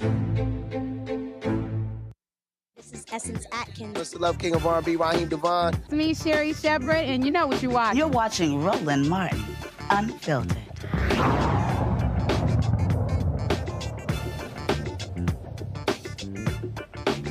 Welcome back to Roland Martin Unfiltered on the Black Star Network. Make sure you support the Black Star Network. You've heard Roland say it every broadcast, and that is extremely important. And tonight is just another example of why. According to a USA Today Suffolk University WSVN TV poll, more than half of Floridians support overturning a state abortion ban. Abortion is on November's ballot and requires 60% of voters to approve a constitutional amendment. Amendment 4 would allow first and second trimester abortions or even later to protect the health of patients. Natasha Sutherland, senior advisor for Yes on 4, joins us now from the state capital, Tallahassee. Welcome, Natasha, to Roland Martin Unfiltered. Thank you so much. Absolutely, with great pleasure. And please walk us through what the situation is here with this ballot initiative, what a yes vote means, what a no vote means, and what you're hoping and even maybe expecting to happen at the ballot box in a little over a month. Absolutely. So I think you really expressed it perfectly when you said that a majority of Floridians do support reproductive rights. I mean, and just like the rest of America does, right? I think it's because a lot of us understand that it's healthcare at its core. And we also believe that it's not really the role of government, it's not the role of politicians to make any healthcare decisions really for us. And that includes when it comes to abortion care. And so when we go back to, the fall of Roe about 2 years ago, when the Supreme Court basically put abortion regulation back to the states, we started this initiative to be able to stop the now very extreme ban that we are under as of May 1st. So in Florida, according to Florida law, abortions are banned after 6 weeks, which is before most women even know they're pregnant. It also doesn't have any real exceptions for things like rape, incest, or the health of the woman. And so what we're facing right now is a very dangerous ban that if we're not able to pass Amendment 4 with 60% of the vote, like you mentioned, we're probably going to be stuck with this ban for decades, right? We're talking about young women who are voting maybe now for the very first time at the age of 18 that may not see abortion rights until they're in menopause. That's what's at stake here in Florida. Oh my goodness. Thank you, Natasha. That's quite striking that you would make that crystal clear at this juncture. I want to bring the panel in immediately. Jade Mathis, Counsel, District Legal Group here in Washington. Jade, any questions for Natasha Sullivan? And yes, Natasha. So one question that I do have, because I have my own thoughts and feelings on it, but you're the expert in this area, so I like to defer to you. What does this mean for Black maternal health? Because I feel like our health is even more at danger and at risk in this case and scenario. Yes, ma'am, absolutely. And as a Black woman, I definitely want to say that this is a personal campaign for me. It is something that we have to think about from the lens of reproductive justice, right? Something that our ancestors didn't even have when they were enslaved, where Black people could not decide whether or not to have children, with whom to have children, whether they're able to have the freedom to raise their children in healthy and safe communities. And like you mentioned, Black women across the country are 3 times more likely to die of pregnancy-related complications compared to their white counterparts. And it's actually worse in Florida. Here in Florida, we are 4 times more likely to die from pregnancy-related complications. And so having an abortion ban is dangerous to women, in particular to Black women. And we've seen that recently, unfortunately, with the 2 women in Georgia, right? Amber Thurman and Candy Miller, who both tragically, mothers passed away, so leaving their children behind, because of Georgia's very similar extreme abortion ban, right? Doctors were hesitant, afraid to provide life-saving abortion care because that's what it can be. And 2 women died. And now that recent ban, the Georgia Supreme Court actually just struck it down this week. And I know that I saw that Amber's family is suing the state for that.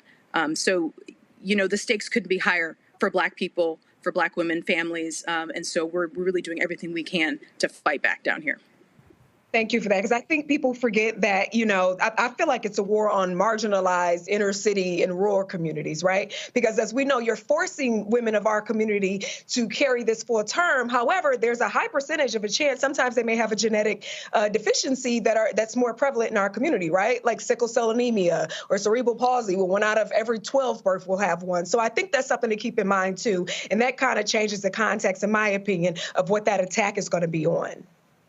Yeah, absolutely. I mean, we just released a video of a couple that were willing to bravely share their story, Deborah and Lee Dorbert, and they talked about how they were forced, you know, Deborah was forced to carry a baby that she knew was going to die. And she gave birth to that baby, and he died in her arms 94 minutes after he was born because of this ban, right? Incredibly devastating consequences of these bans, which is exactly why we have to do something about it. We can't wait. Thank you, Jade. Kwame Jackson, political strategist of Los Angeles. Questions for Sister Natasha? Natasha, first of all, I want to thank you for the important work that you do. We are at a fulcrum right now in terms of where this country is going to go in this important reproductive rights battle. So thank you for your work. My question is really around how we start to reframe the narrative, right? We start to reframe the narrative around reproductive rights and start to change the personalized stories that people see. People get engaged around names that they recognize, stories that they recognize, people who are close to their family, the same way that America evolved over gay rights and equality in marriage. It's the same thing for reproductive rights. As we start to use personalized stories, as we start to use personalized names, what is the power in reframing that narrative so that we can start to sway people? I know one of the things that I didn't know, just from a statistical standpoint, is that the majority of women who have had abortions are already mothers. A lot of people think it's just a teenage pregnancy issue. It's just, you know, a smaller community issue, but it's a lot of times, you know, mothers who also are already having kids, but then have made the choice for their own reproductive health that they're not going to have a kid going forward. So those types of statistics, those types of personalized stories, how do we start to use those to reframe the narrative and win the hearts and minds? You know, I think we're seeing a lot of that already. You know, recently at the DNC, you know, we had Anya Cook, who was from Florida, Black woman, Broward County, and she was so brave in sharing her story. And I think it's really talking about those stories. But I definitely want to talk about it. You know, she had a very much wanted, intended pregnancy, right? Mm-hmm. and unfortunately was dealing with a miscarriage. And doctors weren't sure how bad off she had to be, how close to death she needed to be before they were allowed to intervene to save her life and provide an abortion. And so they turned her away. She subsequently continued that miscarriage in a public bathroom, losing half of the blood in her entire body, nearly dying before anybody was able to intervene. And so I think that it is sharing these stories. But I think that the other part of the narrative that I think is really important is that the government does have a role in our lives, right? The government, sure, they should be fixing our roads. They should be keeping our communities safe. They should be helping us respond to natural disasters like the hurricane that we just had rip through this country. But when it comes to our healthcare decisions, when it comes to something as private, as complicated as pregnancy, politicians are not qualified to decide for us. We should be allowed as patients, as women, to talk with our doctors, who they're the only ones that take an oath in our best interests, to talk with our families, to really think about our own faith, because everybody's faith is different, and really make these decisions for ourselves, because the government has no place in that. Because if we start to allow that, then what else are we talking about here, right? What else is next? We're looking at things like the risk of no longer having access to things like IVF or birth control, right, to prevent pregnancies that are not intended. But it'll be really interesting to see that if these kinds of things continue, we're going to have now what? Men in the doctor's office where the doctor says, I see that you're close to death, but hold on, let me consult an attorney to find out whether or not I'm allowed to help you make a decision about life-saving care. It's absurd, right? But that's what we're doing to women right now in a lot of these states, like the South, where there are a lot of Black women that are impacted by this. So I think really people just need to talk about it. They have to understand what's at stake. Yeah, it reminds me of Vice President Harris when she was on the Senate committee to approve Justice Brett Kavanaugh. And she asked him that question, that searing question, can you tell me about a law that regulates the reproductive rights or sexuality of men? And he dodged and he weaved and he moved around, but he could not name a law that showed that we're going to try to put the same regulations over men's sexuality and men's reproductive rights as we do over women. So I think threading that needle and making sure that we're always hitting those points is extremely important. I know there was a great ad campaign that came out with, the older white man sitting in the middle of people's bedrooms, sexual conversations, sitting in the middle of your doctor's office and kind of like the odd man out. People really understanding that's what you're doing. You're placing this older white gentleman in the middle of your sexual relationship, your reproductive choices, oddly there in a way that we all know that is not their role. It is not the role of the government, and it's not the place of the government. So I think placing that from a branding standpoint, from an optics standpoint, and telling those personal narratives is how we start to change hearts and minds. Yeah. Absolutely. Thank you, Brother Kwame. Natasha, before we wrap, I want to read a quote from a pretty prominent Florida resident. At least we think she lives in Florida, not quite sure, maybe New York. But this is the direct quote. It says, quote, "It is imperative to guarantee that women have autonomy in deciding their preference for having children based on their own convictions, free from any intervention or pressure from government. Why should anyone other than the woman herself have the power to determine what she does with her own body? A woman's fundamental right of individual liberty to her own life grants her the authority to terminate her pregnancy if she wishes." That is a direct quote from a memoir that will be out next Tuesday by, Melania Trump. Okay, so what do you expect in this coming election? We see Rick Scott, of course, running for re-election, who came out against Amendment 4 and then said it should be left to the states, trying to back up. We saw Mrs. Trump's husband, I forget his name, saying at first he was for abortion and then saying he's going to vote against Amendment 4. What are you expecting to see and what are you hoping to see in terms of turnout that may come to vote for Amendment 4 and maybe while they're in the ballot box, maybe put Rick Scott out of that U.S. Senate seat? Are you expecting this to attract people to the polls who may even intervene in some of these state races? And how does this Melania Trump bombshell kind of maybe play into this, or maybe it doesn't at all. Your thoughts? Yeah, so I do want to make sure that your viewers and listeners understand that in order for us to even have qualified to be on this ballot in Florida, we had to get nearly 1 million citizens to sign a petition for us to even be at this point, right? And that is regular Florida voters across party lines, mind you, right?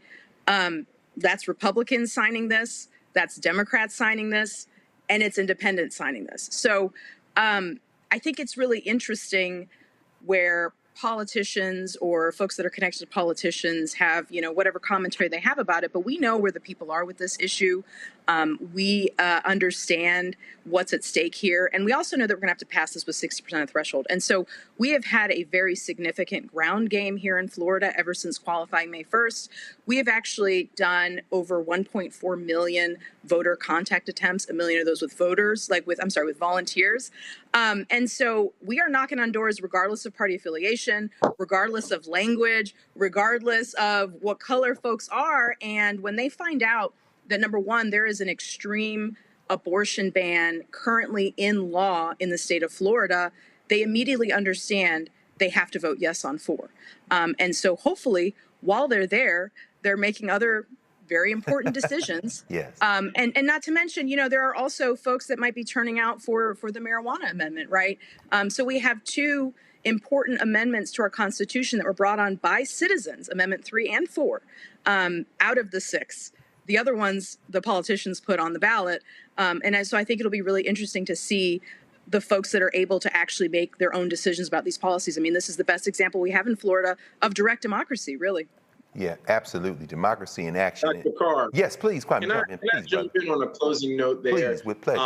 I just want to hit our former First Lady, Melania Trump, with Bye Felicia, because Melania is, in our community, as we say, Melania is for the streets. And when I say she's for the streets, what I mean in that case is she just does whatever seems to suit her fancy, right? This is the same First Lady as a Slovenian immigrant who went on to demonize and lead the birther movement along with her husband against President Obama, and saying he is, obviously not a citizen. And here you are as an immigrant speaking on behalf of a birther movement to keep other immigrants out, to say that you are not part of our society. So Melania Trump has zero validity here. She has zero backbone in terms of her stance. I'm happy she came out with her book, but I want to just say, bye, Felicia. Melania's for the streets on this one. Brother, we would not be able to draw a breath if we didn't let you, of all people, weigh in on that. Do you understand? This is very important. When you shared that quote, I just said, I got to speak out on this one, because that woman is, woo. Look, man. That's all I'm going to say. Look, no, that's important. That the king said the arc of the universe is long, but it bends toward justice. It would have bent the other way if you didn't weigh in on this Trump family in any ways, particularly this issue. You done seen that up close and personal. So thank you for setting that record the arc straight. of justice is long, but it bends towards Slovenia, right? Slovenia, no question. Boy, we all gonna get put out here. No, listen, we are certainly in a deep debt to you, Sister Natasha Sutherland, all of us, and particularly on this issue. As Senior Advisor for Yes on 4, y'all get out, make sure you vote in the state of Florida. This is critical. Like you said, you wouldn't get all those signatures and gotten on the ballot. The majority of people there, the overwhelming majority, didn't support this. So now it's time to show up at the ballot box and seal the deal. Thank you for joining us from Tallahassee, Natasha Sutherland, tonight.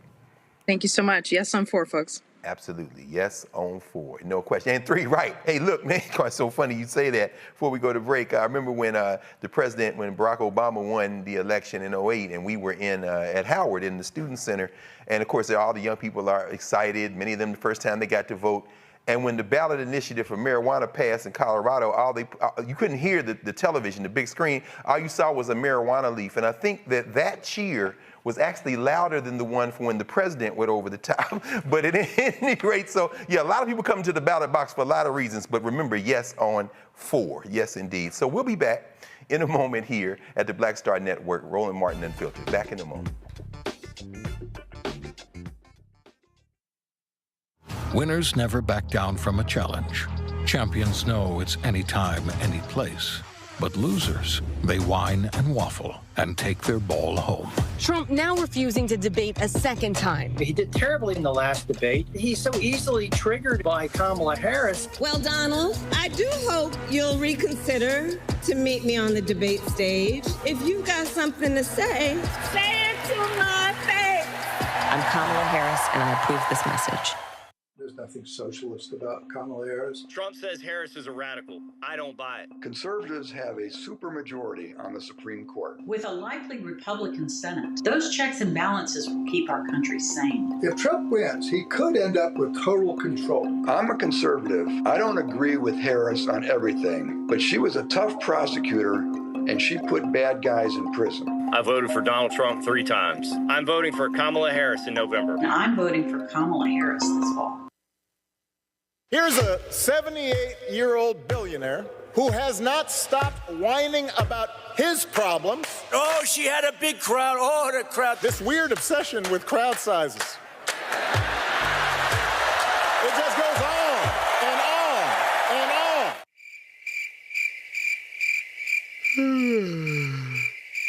America's ready for a new chapter. We are ready for a President Kamala Harris. I'm Kamala Harris, and I approve this message. The overturning of Roe almost killed me. I had a blood clot in my uterus that caused my labor to have to be induced because of the overturn of Roe v. Wade. I wasn't able to get life-saving treatment sooner. I almost died. And that's because of the decision that Donald Trump made. I was able to get Roe v. Wade terminated, and I'm proud to have done it. The doctors and nurses were afraid that if they treated me in the incorrect way, that they would be prosecuted for that. And that's appalling. Donald Trump says that women should be punished. Do you believe in punishment for abortion? There has to be some form of punishment. For the woman? Yeah. I believe that women should have reproductive freedom to make the choices about their own bodies. 4 more years of Donald Trump means that women's rights will continue to be taken away one by one by one by one. This has to stop because women are dying. I'm Kamala Harris, and I approve this message. Hello, I'm Marissa Mitchell, a news anchor at Fox 5 DC. Hey, what's up? It's Sammy Roman, and you are watching Roland Martin Unfiltered.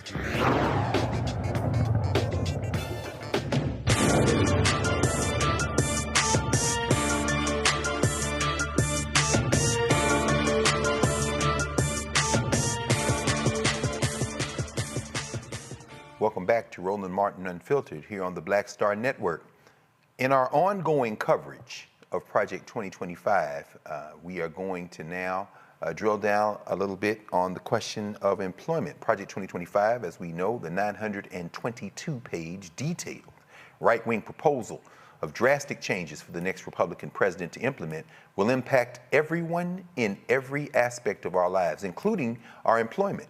Some of the areas include, but are not limited to, restricting access to overtime pay, eliminating worker protections, eroding workplace safety, making it harder to win union recognition, denying labor rights to employees at small businesses, harming women and birthing people, widening systemic inequities in the workplace. We're going to now speak with Dr. Thela Thatch, Chief Equity Officer, Thela Thatch Consulting, joining us from Los Angeles to explain.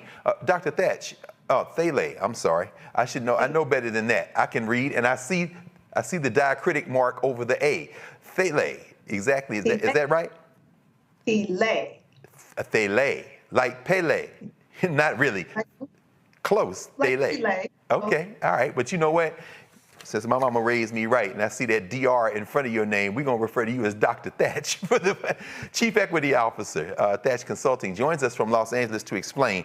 922 pages. A lot of people haven't taken the time to download it or read it in detail, but you have drilled down on a section that should be of particular concern to us, I guess all of them, but on this question of employment, help us understand what Project 2025 and those who would like to implement it have in store for us when it comes to the world of work. Right. Thank you so much for this opportunity, first of all, to explain what I'm seeing in terms of Project 2025. So you're absolutely right. The document's over 900 pages, and I literally have page notes of things that are just so extremely troubling for me as an HR person of 25 years. I just, for the sake of time, we could probably talk about this all year long, but basically it reads like one of my favorite shows that I've watched, The Handmaid's Tale. And first 5 points that really stood out to me that I must express to you is this constant mention of woke and wokeism and this negative connotation towards being woke. And so the document spends a lot of time making sure you understand that it's coming from a religious point of view. And as a human resources person, and I'm sure you're aware, Title VII of the Civil Rights Act of 1964 is really what this document is trying to dismantle. So the document is trying to roll back. It clearly states that it would like to, it is recommending dismantling disparate impact. It's recommending removing all language around equity, diversity, inclusion, and anything that's race-related. So I just wanted to pause there. No, absolutely. Absolutely. Yeah. And, what's most troubling is this religious oversight that the stand that they're taking from a religious point of view.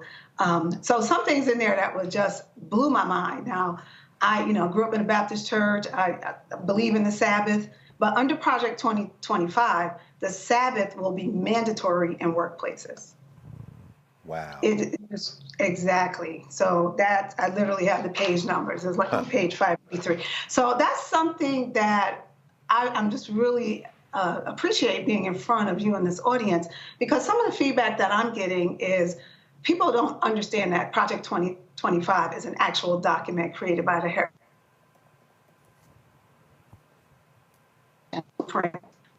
administration. And how will the next administration control our government and control our people in this society? Well, through the workplace. And so we have over 157 million Americans who are part of the workforce. And this is really the plan. It's not a new plan to be able to control how people show up and the rights that they have in the workplace. So overtime protection, workplace rollbacks. And again, I just want to make sure I emphasize this very strategic gaslighting, around being woke. So in the document, there's 35 mention to the word woke, wokeism, and wokery.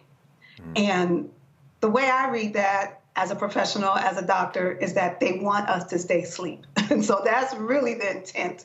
And that's how it reads. It's a very biased document that is focused on religion, Judeo-Christianity, and staying unwoke in the workplace. Absolutely. Yeah. Absolutely.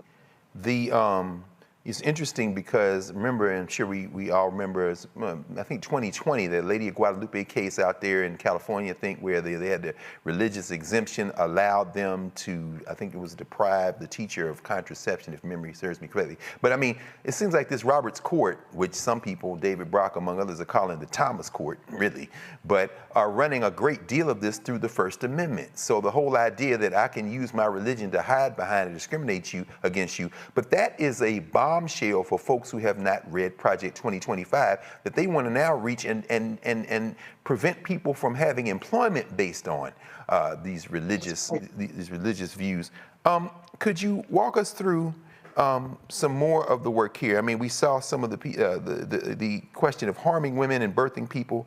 How is that going to play out in terms of women?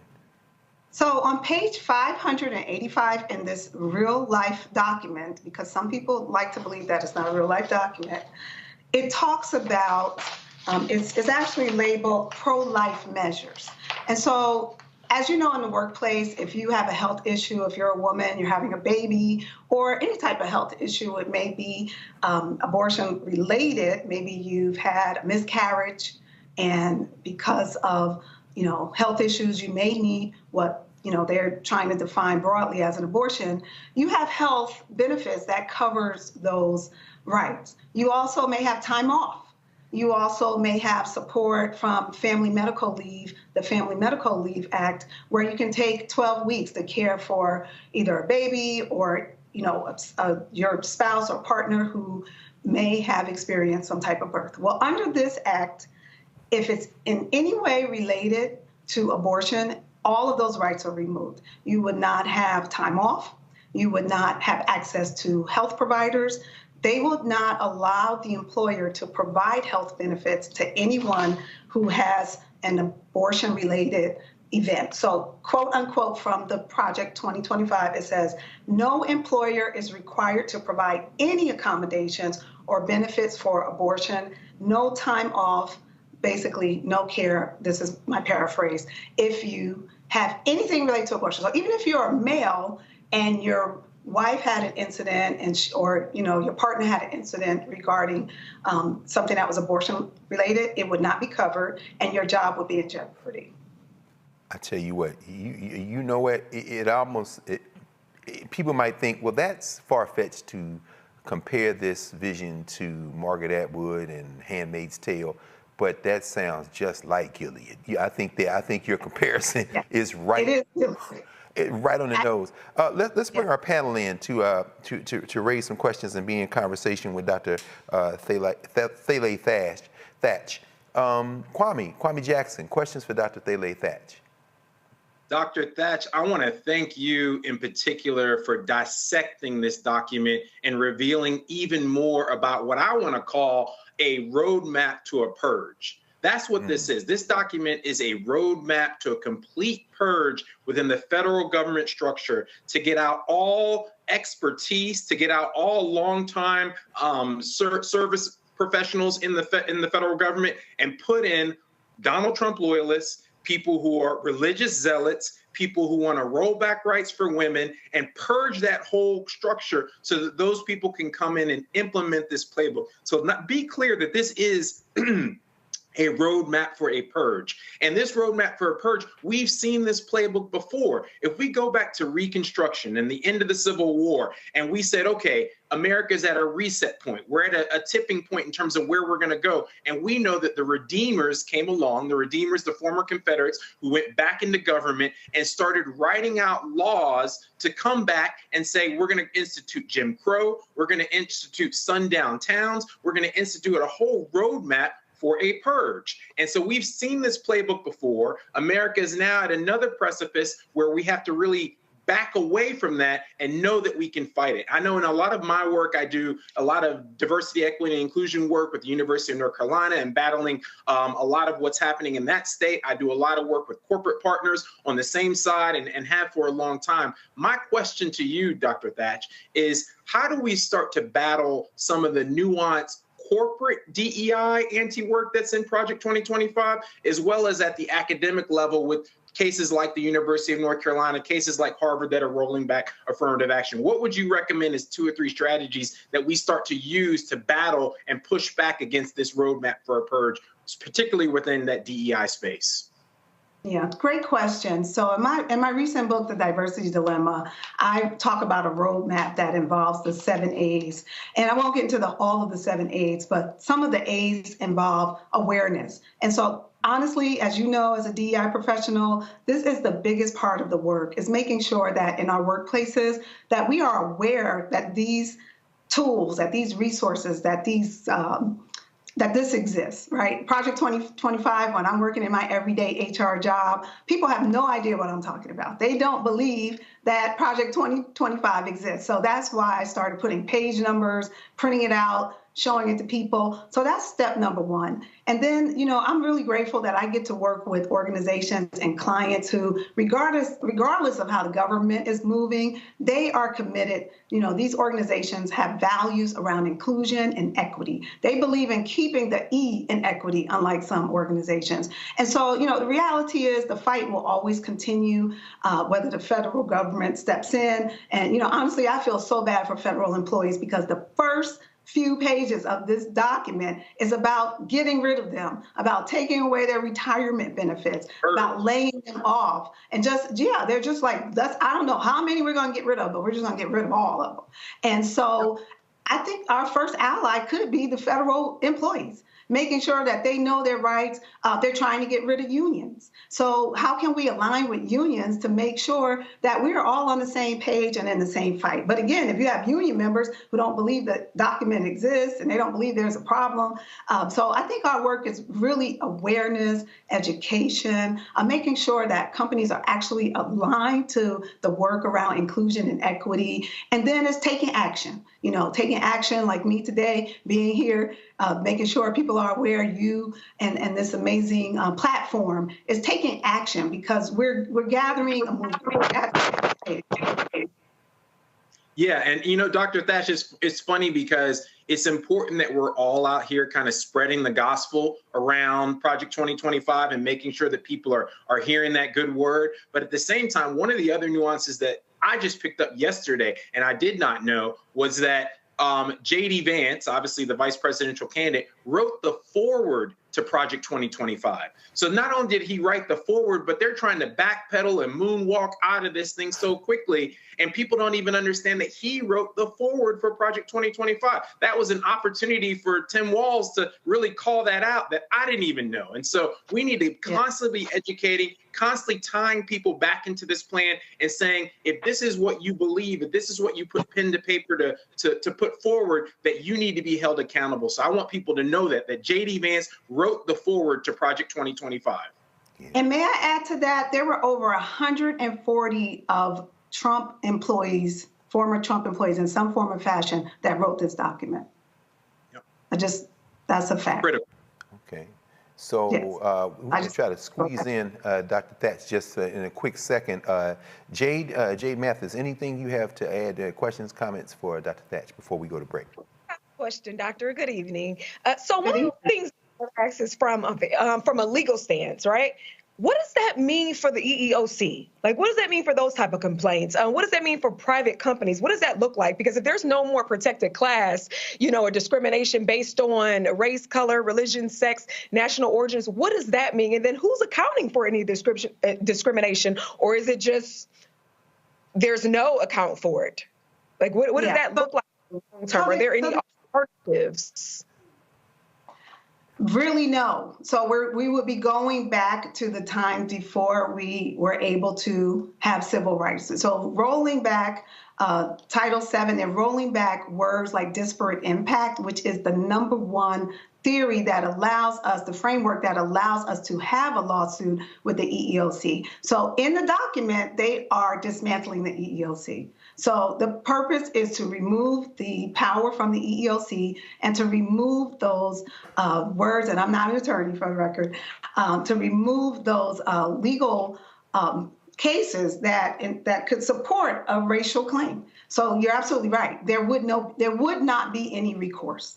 That is the absolute, answer to your question. Because once you roll back words like race, disparate impact, once you remove all of the Title VII protections, that's all we had. Since 1964, that is the reason why we have rights. I'm trying to scream it off the rooftops, is that the civil rights that we have will be taken away. And we will see it similar to The Handmaid's Tale, which is one of the famous scenes where they're being pulled out of their workplaces. It will happen in your workplace, because that's the first place the government is able to control.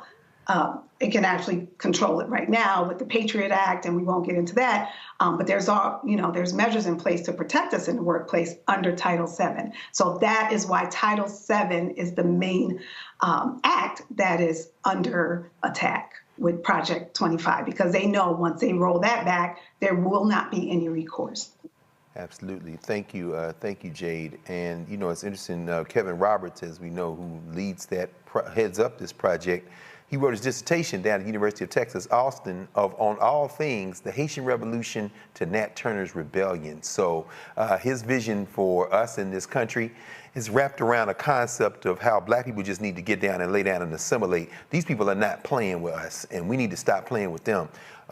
Listen, this was very, very, very informative and very necessary.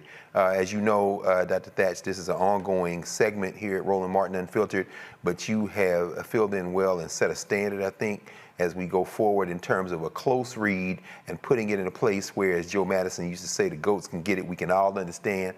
Dr. Thaler Thatch, Chief Equity Officer, Thaler Thatch Consulting. Thank you very much for joining us tonight here on Roland Martin Unfiltered. Thank you for having me. With pleasure, with pleasure. We'll be back in a moment here at Roland Martin Unfiltered, and right back after the break. He told us who he was. Should abortion be punished? There has to be some form of punishment. Then he showed us. For 54 years, they were trying to get Roe v. Wade terminated, and I did it, and I'm proud to have done it. Now Donald Trump wants to go further with plans to restrict birth control, ban abortion nationwide, even monitor women's pregnancies. We know who Donald Trump is. He'll take control. We'll pay the price. I'm Kamala Harris, and I approve this message. In 2016, Donald Trump said he would choose only the best people to work in his White House. Now those people have a warning for America. Trump is not fit to be president again. Here's his vice president. Anyone who puts themselves over the Constitution should never be president of the United States. It should come as no surprise that I will not be endorsing Donald Trump this year. His defense secretary. Do you think Trump can be trusted with the nation's secrets ever again? No. I mean, it's just irresponsible action that places our service members at risk, places our nation's security at risk. His national security advisor. Donald Trump will cause a lot of damage. The only thing he cares about is Donald Trump. And the nation's highest-ranking military officer. We don't take an oath to a king or a queen or to a tyrant or a dictator. And we don't take an oath to a wannabe dictator. Take it from the people who knew him best. Donald Trump is a danger to our troops and our democracy. We can't let him lead our country again. I'm Kamala Harris, and I approve this message. I get it. The cost of rent, groceries, and utilities is too high. So here's what we're going to do about it. We will lower housing costs by building more homes and crack down on landlords who are charging too much. We will lower your food and grocery bills by going after price gougers who are keeping the cost of everyday goods too high. I'm Kamala Harris, and I approve this message because you work hard for your paycheck. You should get to keep more of it. As president, I'll make that my top priority. What's good, y'all? This is Doug E. Fresh, and you're watching my brother Roland Martin Unfiltered as we go a little something like this. Hit it. It's real.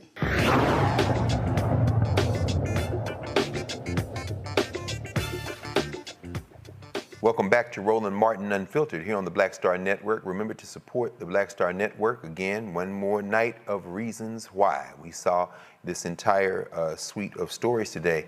Let's continue. We're going to move to Colorado for a moment. The convicted election-denying Colorado clerk who tried to help Donald Trump overturn the 2020 election results will spend about 9 years in prison.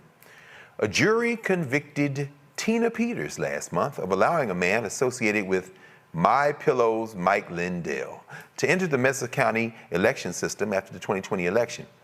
Peters was convicted on 7 criminal charges in August, which included an attempt to influence a public servant, conspiracy to commit criminal impersonation, and violation of duty. Prosecutors said the conspiracy peddling clerk turned off security cameras, gave the man access, and then leaked voting data to her fellow conspiracy theorists. Peters is the only United States election official to be convicted of criminal charges relating to stolen election conspiracy theories in 2020. Now we'll turn for a moment here, let's see, to the state of Georgia, where we will, give me a second here. Yes, the SAVE plan. This is very important, particularly for folks who are worrying about canceling student debt. A federal judge in Georgia declined to block President Joe Biden's plan to cancel student debt under the Higher Education Act of 1965.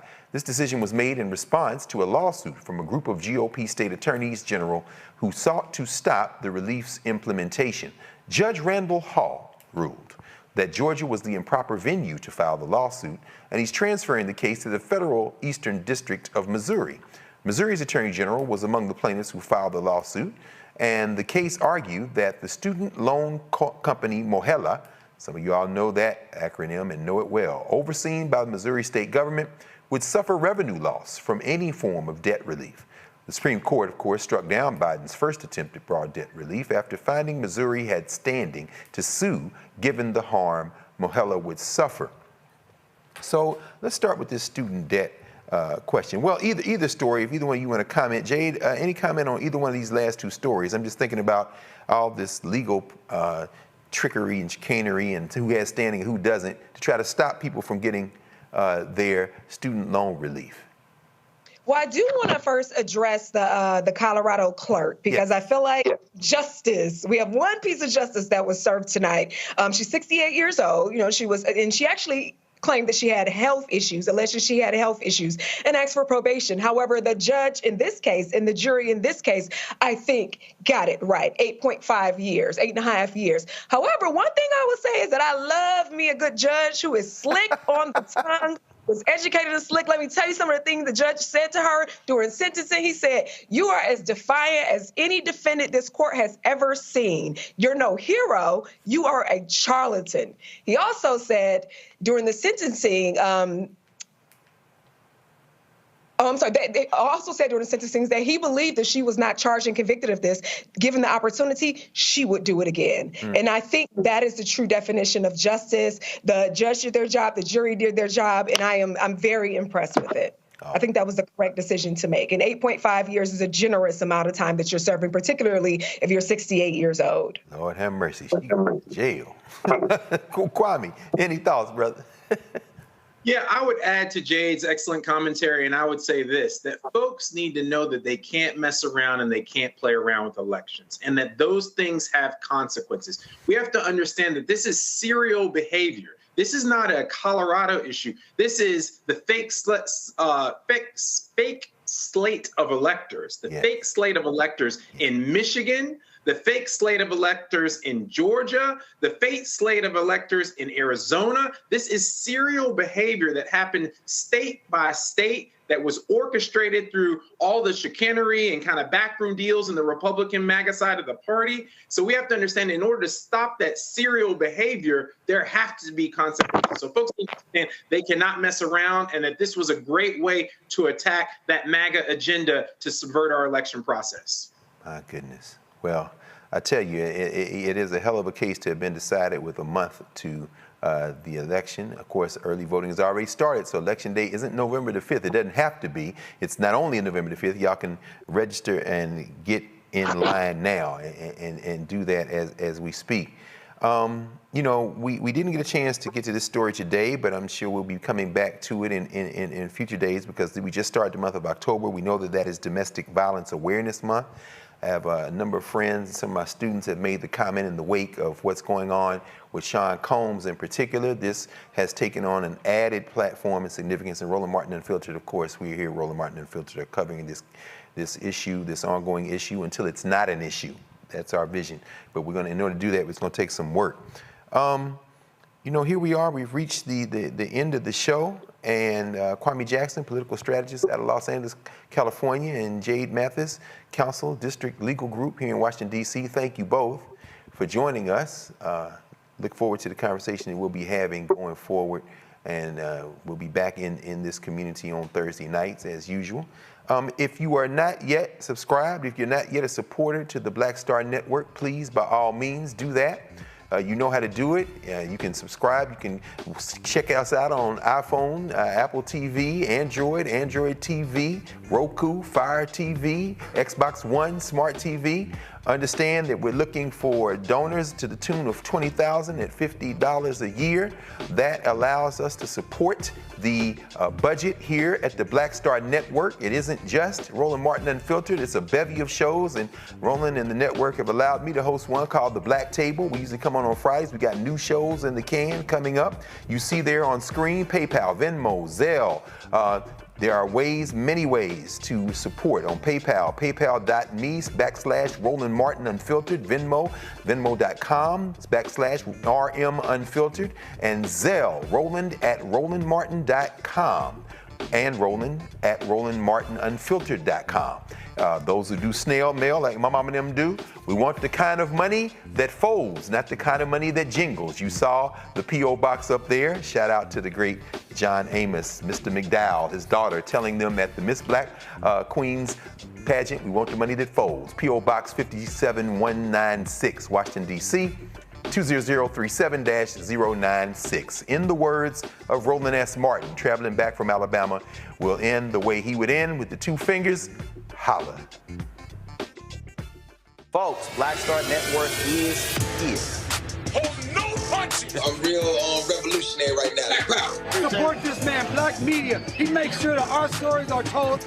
Thank you for being the voice of Black America, Roland. Stay black. I love y'all. All momentum we have now, we have to keep this going. The video looks phenomenal. See, there's a difference between Black Star Network and Black-owned media and something like CNN. You can't be Black-owned media and be scared. It's time to be smart. Bring your eyeballs home. You dig?